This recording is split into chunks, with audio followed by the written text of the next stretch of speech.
Si je passe trop haut ou trop bas, tout est flambé. Il ne faut pas qu'il y ait une seule maille trop lâche, un trou par où l'émotion, la lumière, la vérité s'échappent. Je mène, comprenez un peu, toute ma toile à la fois. D'ensemble, je rapproche dans le même élan, la même foi, tout ce qui s'éparpille. Tout ce que nous voyons, n'est-ce pas, se disperse, s'en va. La nature est toujours la même, mais rien ne demeure d'elle de ce qui nous apparaît. Notre art doit, lui, donner le frisson de sa durée. Avec les éléments, l'apparence de tous ces changements, il doit nous la faire goûter éternelle. Qu'est-ce qu'il y a sous elle? Rien peut-être, peut-être tout. Tout, comprenez-vous? Alors je joins ces mains errantes. Je prends à droite, à gauche, ici, là, partout. Ces tons, ces couleurs, ces nuances, je les fixe, je les rapproche. Ils font des lignes, ils deviennent des objets, des rochers, des arbres, sans que j'y songe. Ils prennent un volume, ils ont une valeur. Si ces volumes, si ces valeurs correspondent sur ma toile, dans ma sensibilité, aux plans, aux taches que j'ai qui sont là sous mes yeux, eh bien ma toile joint les mains, elle ne vacille pas, elle ne passe ni trop haut ni trop bas, elle est vraie, elle est dense, elle est pleine. Mais si j'ai la moindre distraction, la moindre défaillance, surtout si j'interprète trop un jour, si une théorie aujourd'hui m'emporte qui contrarie celle de la veille, si je pense en peignant, si j'interviens, patatras, tout fout le camp. Comment, si vous intervenez? L'artiste n'est qu'un réceptacle de sensations, un cerveau, un appareil enregistreur. S'il intervient, s'il ose, lui, chétif, se mêler volontairement à ce qu'il doit traduire, il y infiltre sa petitesse, l'œuvre est inférieure. L'artiste, en somme, serait donc pour vous inférieur à la nature? Non, je n'ai pas dit cela. L'art est une harmonie parallèle à la nature. Si le peintre n'intervient pas volontairement, entendez-moi bien, toute sa volonté doit être de silence. Il doit faire taire en lui toutes les voix des préjugés, oublier, faire silence, être un écho parfait. Alors, sur sa plaque sensible, tout le paysage s'inscrira. Pour le fixer sur la toile, l'extérioriser, le métier interviendra ensuite. Mais le métier respectueux qui lui aussi n'est prêt qu'à obéir, à traduire inconsciemment tant il sait bien sa langue, le texte qu'il déchiffre, les deux textes parallèles, la nature vue, la nature sentie, qui toutes deux doivent s'amalgamer. Le paysage se reflète, s'humanise, se pense en moi. Je l'objective, le projette, le fixe sur ma toile. D'ailleurs, l'odeur toute bleue des pins qui est âpre au soleil doit épouser l'odeur verte des prairies qui fraîchissent là chaque matin avec l'odeur des pierres, le parfum de marbre lointain de la Sainte-Victoire. Il faut le rendre, et dans les couleurs, sans littérature. Quand la sensation est dans sa plénitude, elle s'harmonise avec tout l'être. Le tourbillonnement du monde au fond d'un cerveau se résout dans le même mouvement que perçoivent chacun avec leur lyrisme propre, les yeux, les oreilles, la bouche, le nez. Tenez, si je ferme les yeux et que j'évoque ces collines de Saint-Marc, c'est l'odeur de la scabieuse qu'elle m'apporte. Quand je peignais ma vieille au chapelet,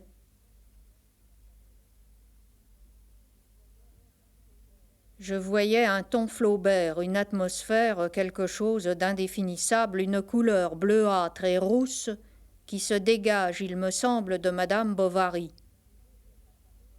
J'avais beau lire Apulée pour chasser cette obsession qu'à un moment je craignis dangereuse, trop littéraire.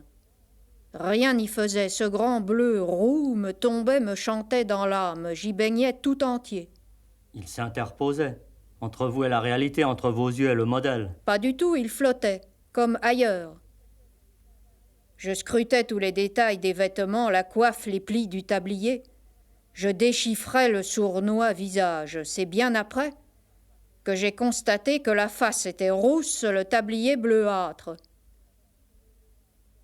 Comme ce ne fut qu'une fois le tableau fini que je me souvins de la description de la vieille servante au comice agricole.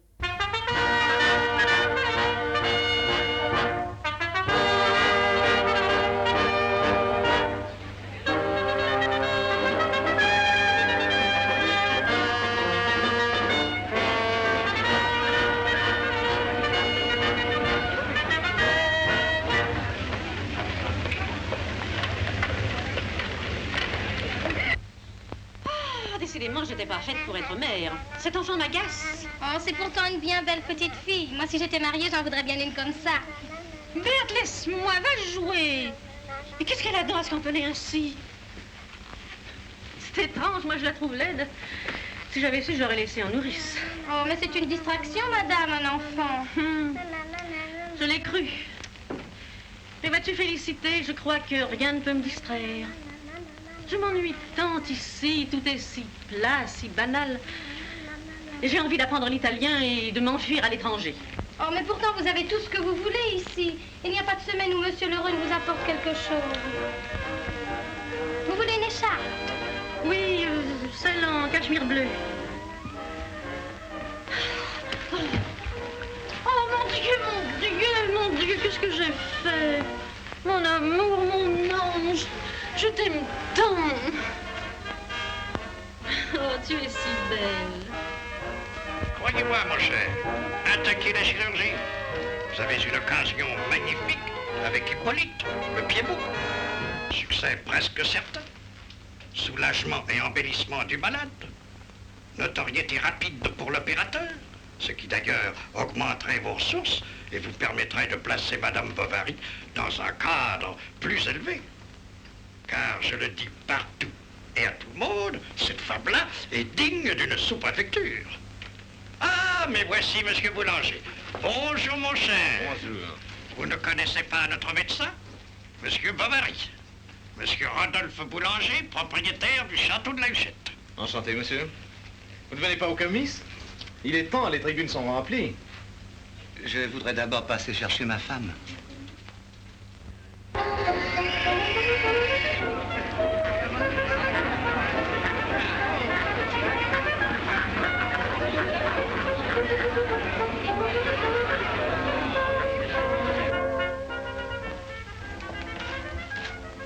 Je te présente Monsieur Rodolphe Boulanger, de la Huchette. Emma Bovary, ma femme. Enchanté, madame. Monsieur, vous m'excuserez, mais je ne suis pas prête. Je vous rejoindrai plus tard. Pour ma part, je me passerais bien d'assister à des discours qui ne sont point conformes à mes opinions politiques. Bien aller devant avec monsieur Bovary. Si madame Bovary le permet, je vais l'attendre et je l'accompagnerai. Eh bien, mais... Alors venez, Bovary. Ah, dépêche-toi. Vous êtes trop aimable, monsieur. Si vous voulez vous asseoir un instant.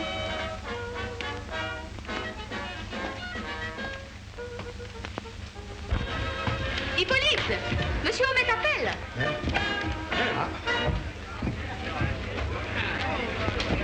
Tu ne serais pas content si on te fabriquait un joli pied tout neuf au lieu de traîner ton soulier clouté avec ce bruit de ferraille? Ça me gêne pas du tout, au contraire. Avec l'habitude, il me semble que le corps plus solide que l'autre. Et puis une opération, ça doit faire du mal. Et je tiens pas à être saigné comme un cochon. Nous sommes plus au temps du Moyen-Âge. Dans notre siècle, on opère très bien les pieds beaux. Tout au moins dans le cas de valgus vulgaris. À peine sentirais-tu une légère douleur comme si on t'extirpait un corps, par exemple. Monsieur Bovary te ferait cela très gentiment. Ça ne te coûterait pas un centime. Et après, tu serais beau comme un Adonis. Ben, je verrai. Oh, je dis pas non. On a besoin de chaises dans le coin. Je vais en chercher à l'église. Là, monsieur le préfet, j'ai que le temps. Un simple valgus.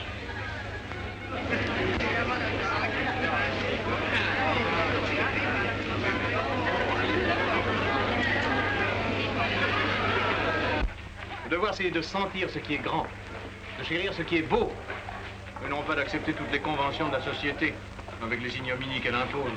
Il faut bien suivre un peu l'opinion du monde et obéir à sa morale. Je ne crois pas à la morale du monde. Je crois à l'autre, l'éternel, celle qui nous ordonne de proscrire le mensonge. Vraiment? Alors, vous ne mentez jamais? Jamais. Catherine Nicaise-Elisabeth Leroux, pour 54 ans de service dans la même ferme, une médaille d'argent du prix de 25 francs. Oui, Madame Leroux. Vas-y. Vas-y donc, puisqu'on te la donne la médaille, voyons. Allons, allez. Allez, merci de nous faire part, ça. Apprenez pour vous.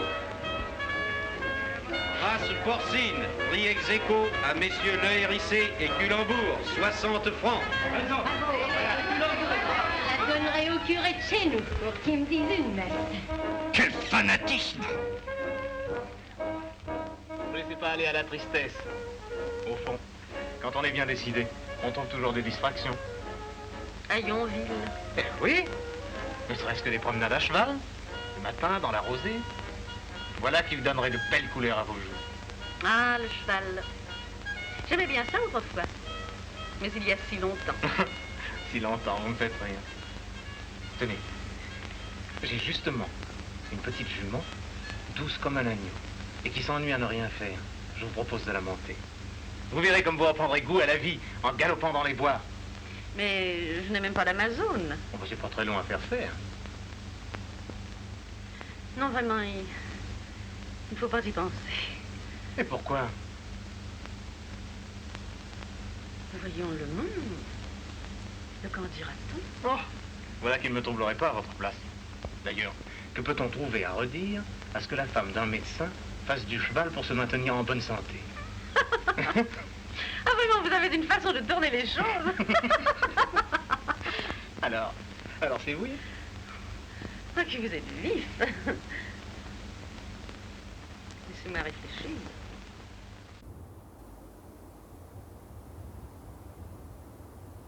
Je vous disais tout à l'heure que le cerveau, libre, de l'artiste doit être comme une plaque sensible, un appareil enregistreur simplement. Au moment où il œuvre, mais cette plaque sensible, des bains savants l'ont amenée au point de réceptivité où elle peut s'imprégner de l'image consciencieuse des choses. Un long travail, la méditation, l'étude, des souffrances et des joies, la vie l'ont préparé. Une méditation constante des procédés des maîtres, et puis le milieu où nous nous mouvons habituellement, ce soleil. Écoutez un peu. Le hasard des rayons, la marche, l'infiltration, l'incarnation du soleil à travers le monde. Qui peindra jamais cela? Qui le racontera? Ce serait l'histoire physique, la psychologie de la Terre. O himmlisch Licht, es hatten mich's, die Menschen nicht gelehrt, schon lange da. Mein sehnend Herz, die Alllebendige, nicht finden konnt, da wandt ich mich zu dir. Hing wie die Pflanze dir mich anvertrauend, in frommer Lust dir lange blindlings nach. Denn schwer erkennt der Sterbliche die Reinen. Doch als der Geist mir blühte, wie du selber blühst, da kannt ich dich, da rief ich es, du lebst. Und wie du heiter wandelst um die Sterblichen und himmlisch jugendlich den holden Schein von dir auf jedes Eigen überstrahlst, dass alle deines Geistes Farbe tragen. So ward auch mir das Leben zum Gedicht. Denn deine Seele war in mir und offen gab mein Herz wie du der ernsten Erde sich, der Leidenden und oft in heilger Nacht, gelobt ich's ihr bis in den Tod, die schicksalvolle furchtlos treu zu lieben. Da rauscht es anders denn zuvor im Hain, und zärtlich tönten ihrer Berge Quellen, und feurig mild im Blumenotem wehte der stille Geist der Göttlichen mir zu. All deine Freudenerde, nicht wie du sie lächelnd reichst den Schwächern, herrlich wie sie sind, und warm und wahr aus Müh und Liebe reifen. Sie alle gabst du mir, und wenn ich oft auf ferner Bergeshöhe saß und staunend der Menschen heilig Irrsal übersann, zu tief von deinen Wandlungen bewegt und eigenes Schicksal ahndend, dann atmete der Äther so wie dir, mir heilend um die liebeswunde Brust, und zauberisch in seine Tiefe lösten sich meine Rätsel auf. Du Glücklicher! Ach, könnt ich's sagen, wie es war, es nennen, das Wandeln und Wirken deiner Geniuskräfte, der herrlichen, deren Genoss ich war, o Natur. Könnt ich's noch einmal vor die Seele rufen, dass mir die stumme, todesöde Brust von deinen Tönen allen wiederklänge. Bin ich es noch, o Leben, und rauschten sie mir, all deine geflügelten Melodien, und hört ich deinen alten Einklang, große Natur. Ach, ich, der Allverlassene, lebt ich nicht mit dieser heilgen Erd und diesem Licht und dir, von dem die Seele nimmer lässt, o Vater, Äther und allen Lebenden, in ewig gegenwärtigem Olymp.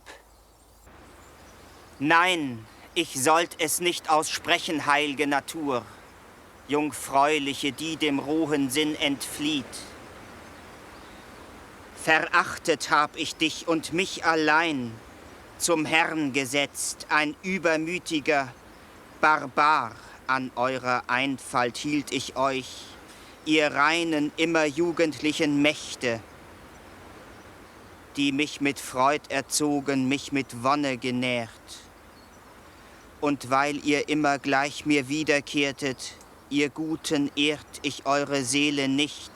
Ich kannt es ja, ich hatte es ausgelernt. Das Leben der Natur, wie sollt es mir noch heilig sein, wie einst die Götter waren, mir dienstbar nun geworden, ich allein war Gott und sprach's im frechen Stolz heraus.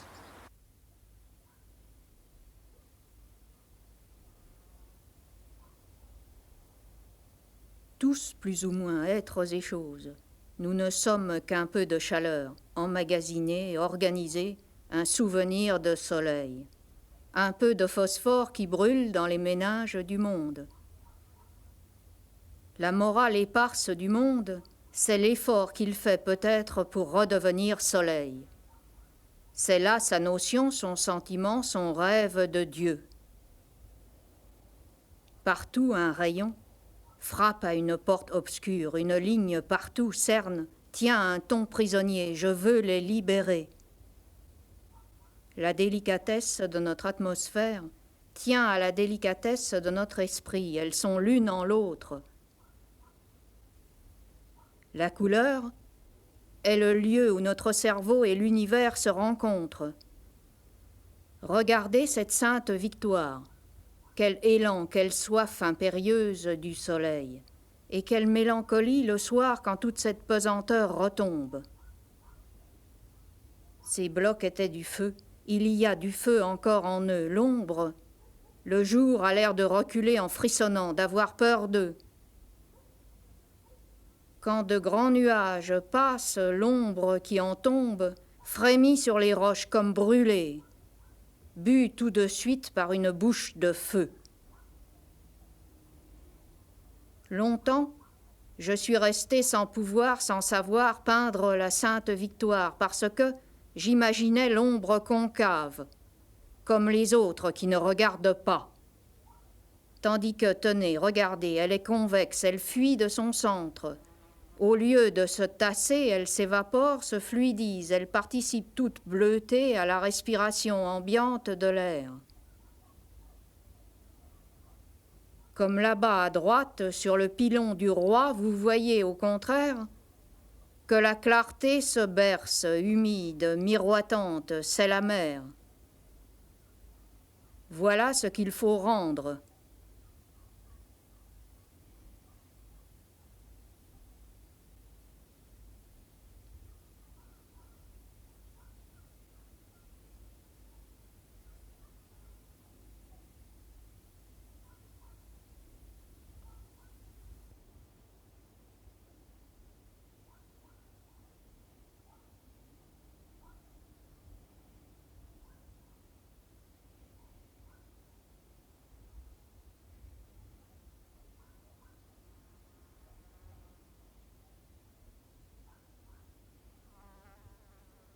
Songez que l'histoire du monde date du jour où deux atomes se sont rencontrés, où deux tourbillons, deux danses chimiques se sont combinés.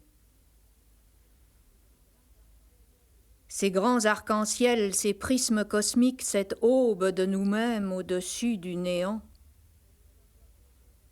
Je les vois monter, je m'en sature en lisant Lucrèce. Sous cette fine pluie, je respire la virginité du monde. Un sens aigu des nuances me travaille, je me sens coloré par toutes les nuances de l'infini. À ce moment-là, je ne fais plus qu'un avec mon tableau. Nous sommes un chaos irisé. Le soleil me pénètre sourdement comme un ami lointain qui réchauffe ma paresse, la féconde. Nous germinons. Il me semble, lorsque la nuit redescend, que je ne peindrai et que je n'ai jamais peint. Il faut la nuit pour que je puisse détacher mes yeux de la terre, de ce coin de terre où je me suis fondu. Un beau matin, le lendemain, lentement, les assises géologiques m'apparaissent. Des couches s'établissent, les grands plans de ma toile. J'en dessine mentalement le squelette pierreux. Je vois affleurer les roches sous l'eau, peser le ciel, tout tombe d'aplomb. Une pâle palpitation enveloppe les aspects linéaires, les terres rouges sortent d'un abîme. Je commence à me séparer du paysage, à le voir. Une tendre émotion me prend, des racines de cette émotion montent la sève, les couleurs. Une sorte de délivrance. Une logique aérienne colorée remplace brusquement la sombre, la têtue géométrie. Tout s'organise, les arbres, les champs, les maisons, je vois, par tâches. L'assise géologique, le travail préparatoire, le monde du dessin s'enfonce. S'est écroulé comme dans une catastrophe, un cataclysme l'a emporté régénéré, une nouvelle période vit, la vraie, celle où rien ne m'échappe, où tout est dense et fluide à la fois, naturel, il n'y a plus que des couleurs. Et en elles de la clarté, l'être qui les pense, cette montée de la terre vers le soleil, cette exhalaison des profondeurs vers l'amour.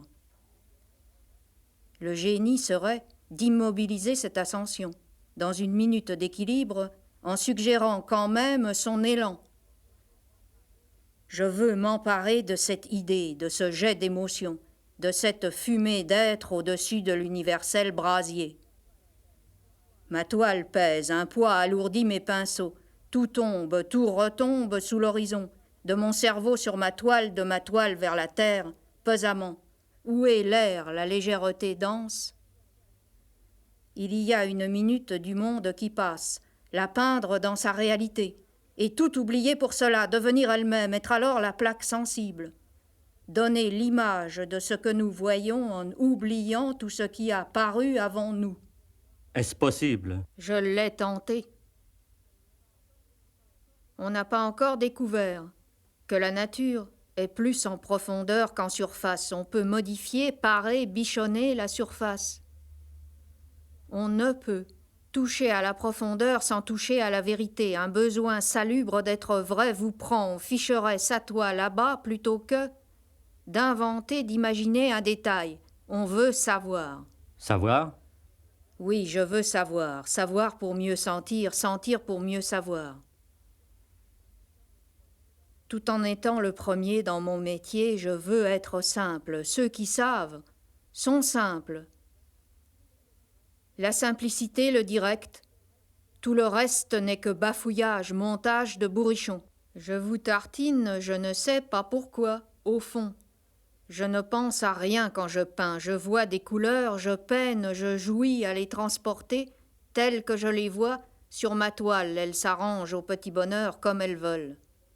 Il y a une logique colorée parbleu. Le peintre ne doit obéissance qu'à elle. Jamais à la logique du cerveau, s'il s'y abandonne, il est perdu. Toujours à celle des yeux. S'il sent juste, il pensera juste. Allez, la nature se débrouille toujours, quand on la respecte, pour dire ce qu'elle signifie. La nature, j'ai voulu la copier. Je n'arrivais pas, j'avais beau chercher, tourner, la prendre dans tous les sens, irréductible, de tous les côtés. Mais j'ai été content de moi lorsque j'ai découvert que le soleil, par exemple, ne se pouvait pas reproduire, mais qu'il fallait le représenter par autre chose, par la couleur. Tout le reste, les théories, le dessin, les idées, les sensations mêmes, ne sont que des détours. On croit parfois prendre des raccourcis, on allonge, il n'y a qu'une route pour tout rendre, tout traduire. La couleur. Les paysans sentent spontanément devant un jaune le geste de moisson qu'il faut commencer. Comme je devrais, moi, devant la même nuance mûrissante, savoir par instinct poser sur ma toile le ton correspondant et qui ferait onduler un carré de blé. De touche en touche, ainsi la terre revivrait. À force de labourer mon champ, un beau paysage y pousserait. Ihr dürstet längst nach Ungewöhnlichem, und wie aus krankem Körper sehnt der Geist von Aggregent sich aus dem alten Gleise. So wagt's, was ihr geerbt, was ihr erworben, was euch der Väter Mund erzählt, gelehrt, Gesetz und Bräuch der alten Götter Namen. Vergesst es kühn und hebt wie Neugeborene die Augen auf zur göttlichen Natur.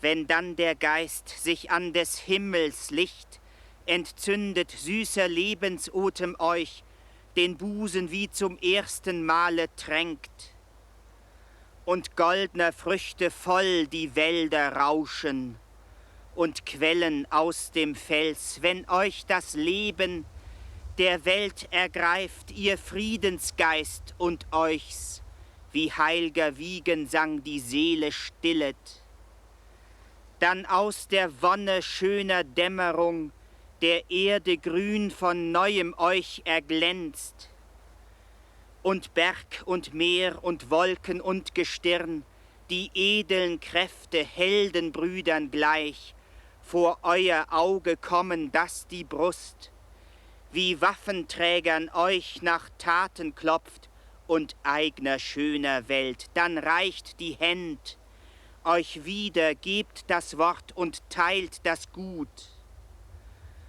O dann, ihr Lieben, teilet Tat und Ruhm, wie treue Dioskuren jeder sei, wie alle, wie auf schlanken Säulen ruh, auf richt'gen Ordnungen das neue Leben und euren Bund befestge das Gesetz.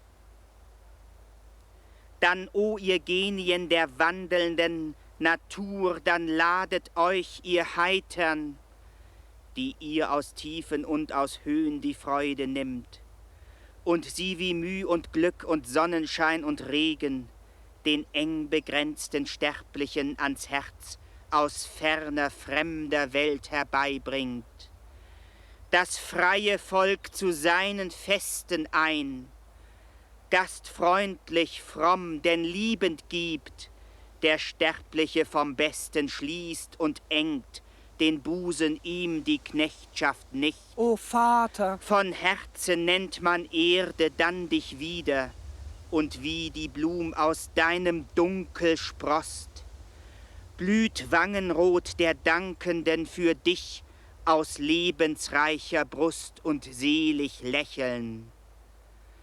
Beschenkt mit Liebeskränzen rauschet dann, der Quell hinab wächst unter Segnungen zum Strom, und mit dem Echo Beben der Gestade tönt deiner Wert, o Vater Ozean, der Lobgesang aus freier Wonne wieder. Es fühlt sich neu in himmlischer Verwandtschaft, o Sonnengott, der Menschengenius, mit dir und dein wie sein ist, was er bildet. Aus Lust und Mut und Lebensfülle gehn die Taten leicht wie deine Strahlen ihm. Und Schönes stirbt in traurig stummer Brust, nicht mehr oft schläft wie edles Samenkorn, das Herz der Sterblichen in toter Schale. Bis ihre Zeit gekommen ist, es atmet, der Äther liebend immer dar um sie, die Schlafenden und mit den Adlern trinkt, ihr Auge Morgenlicht, doch Segen gibt, es nicht den Träumenden und kärglich nährt.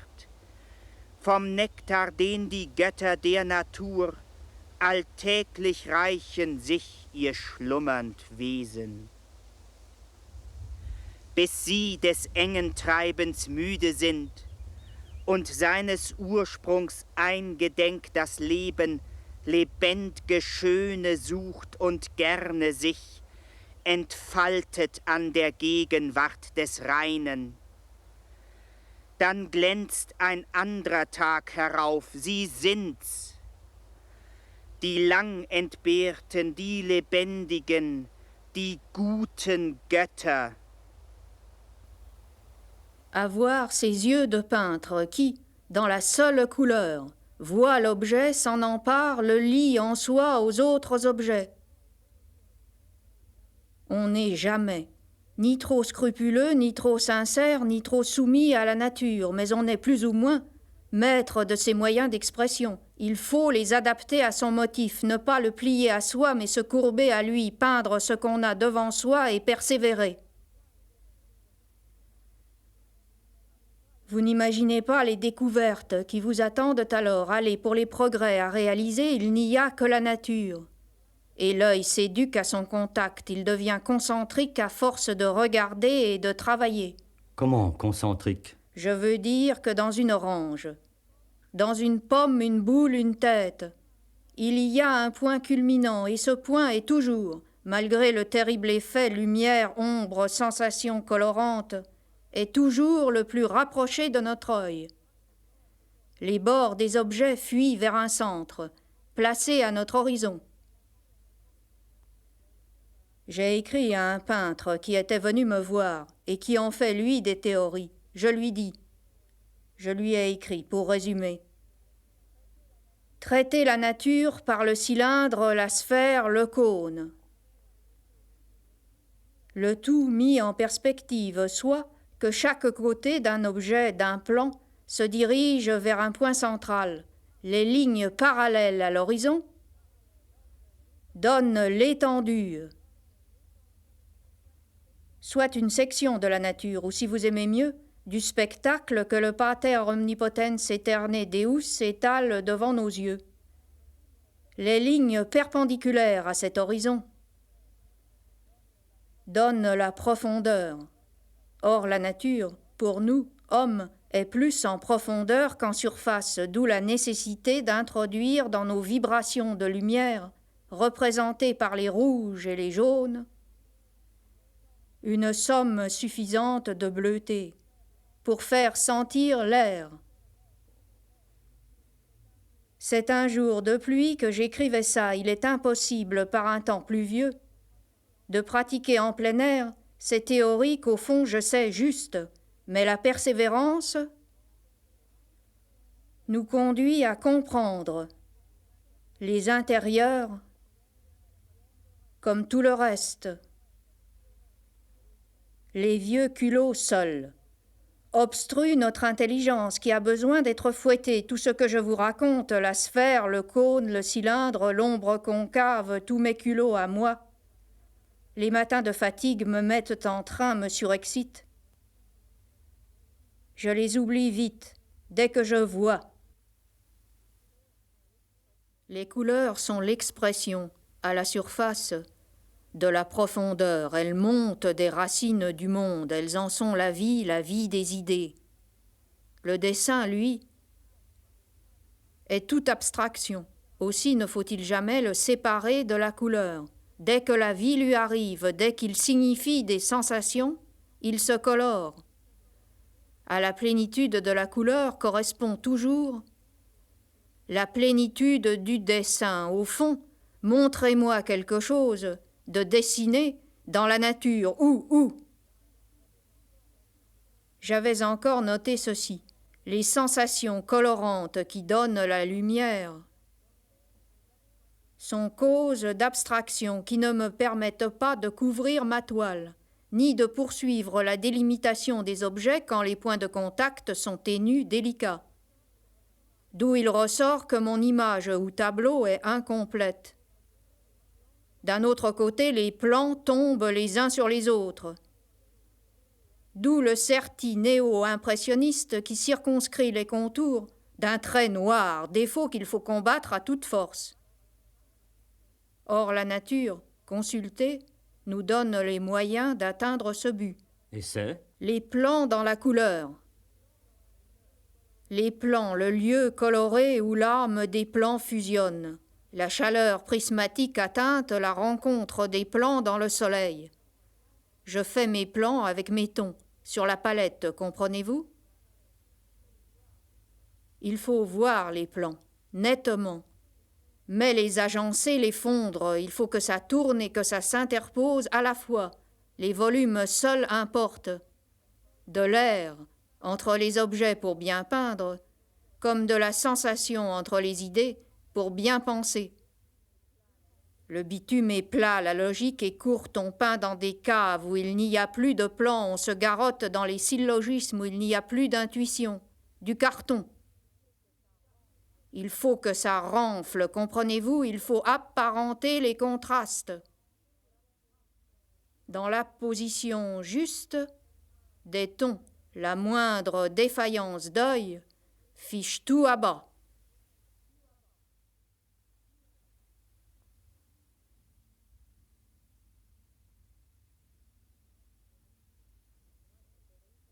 Et moi, c'est terrible. Mon œil se colle au tronc, à la motte. Je souffre à l'en arracher. Tant quelque chose me retient.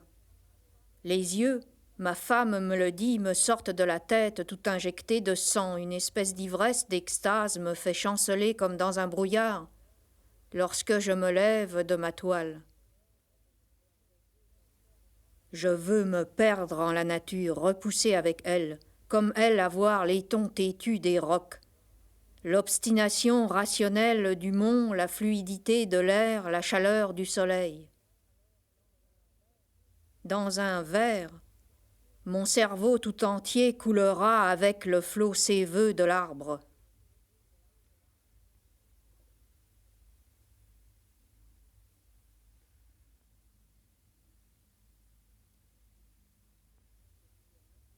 Ce qui est insensé, c'est avoir une mythologie préformée, des idées d'objets toutes faites, et de copier ça. Au lieu du réel, ces imaginations au lieu de cette terre. Les faux peintres ne voient pas cet arbre, votre visage, ce chien. Mais l'arbre, le visage, le chien, ils ne voient rien. Rien n'est jamais le même. Eux, une espèce de type fixe embrumé qu'ils se passent les uns aux autres. Flottent toujours entre leurs yeux, ont-ils des yeux? Et leur modèle. L'honnête homme a son code dans le sang. Le génie se fait, en vivant, son propre code. Oui, le génie qui n'ignore rien des autres, se fait sa propre méthode. Une méthode? La mienne, voyez-vous, je n'en ai jamais eu d'autre.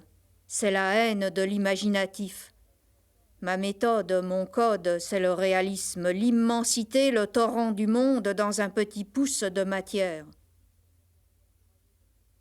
Croyez-vous que ce soit impossible, la perpétuité colorée du sang? Le soir du monde tombe, la peinture, avec tout, s'en va. Bien heureux qu'on me fiche la paix et si on me laisse crever dans mon coin en travaillant.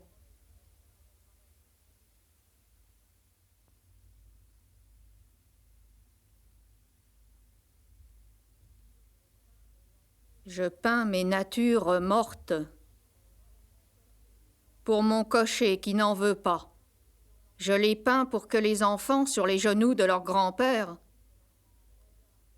les regardent en mangeant leur soupe et en babillant. Je ne les peins pas pour l'orgueil de l'empereur d'Allemagne et la vanité des marchands de pétrole de Chicago.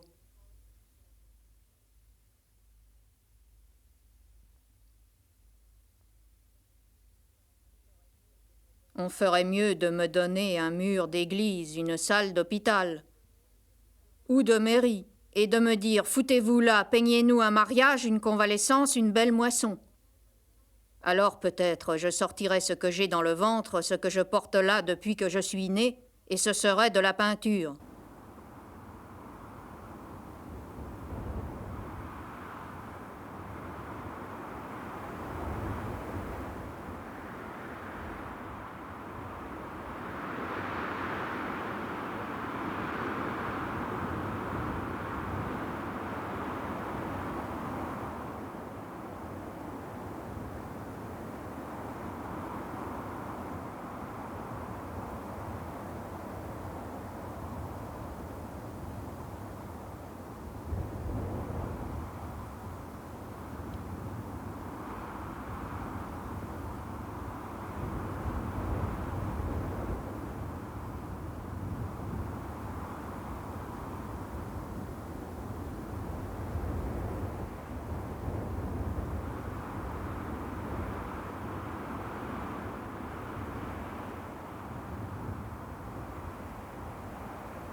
La peinture, c'est bougrement difficile, on croit toujours la tenir. On n'y est jamais, on ne sait jamais son métier. Je peindrais 100 ans, 1000 ans sans m'arrêter, qu'il me semble que je ne saurais rien. Je me dévore, je me tue à couvrir 50 centimètres de toile. N'importe, c'est la vie.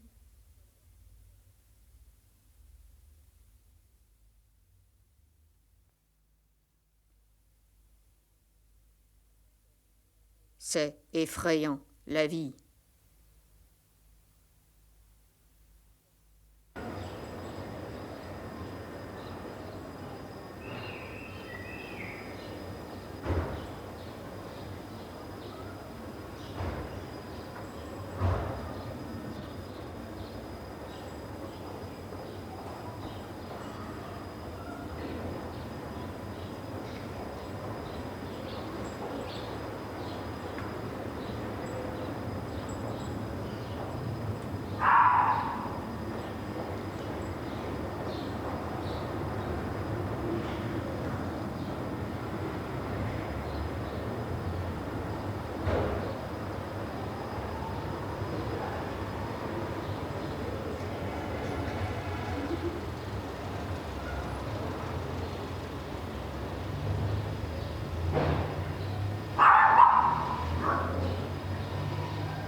Thank you.